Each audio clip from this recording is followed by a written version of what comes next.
త్వరలోనే అమెరికా అధ్యక్షుడు Donald Trump China అధ్యక్షుడు జిన్పింగ్ భేటీ కానున్నట్లు తెలుస్తోంది. అమెరికా చైనాల మధ్య జరిగిన ట్రేడ్ డీల్ ను డ్రాగన్ దేశం ఉల్లంఘిస్తోందని ఈ మధ్య ట్రంప్ ఆరోపించారు. ఈ క్రమంలోనే జిన్పింగ్ తో మాట్లాడేందుకు ట్రంప్ సిద్ధమైనట్లు తెలుస్తోంది. White house press secretary Caroline leave it ఈ విషయాన్ని చెప్పారు.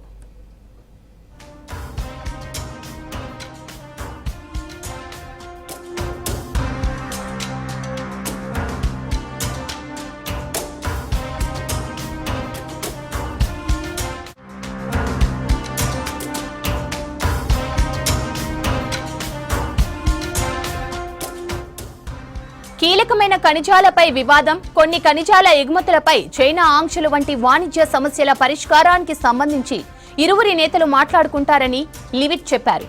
అయితే దీనికి సంబంధించిన ఖచ్చితమైన తేదీని మాత్రం ఆమె చెప్పలేదు.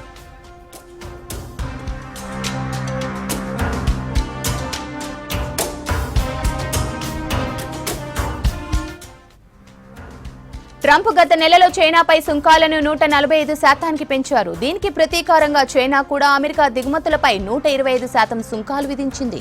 ప్రపంచంలోని 2 అతిపెద్ద ఆర్థిక వ్యవస్థల మధ్య వాణిజ్య వివాదాన్ని తగ్గించే లక్ష్యంతో స్విట్జర్లాండ్ వేదికగా ఇరు దేశాల మధ్య 2 రోజుల పాటు చర్చలు కూడా జరిగాయి. ఈ క్రమంలోనే ఇరు దేశాల మధ్య వాణిజ్య ఒప్పందం కుదిరింది. అయితే ఈ ఒప్పందాన్ని చైనా ఉల్లంఘిస్తోందని ట్రంప్ ఆరోపించారు. ఈ సందర్భంగా అతి మంచితనం పనికిరాదన్నారు.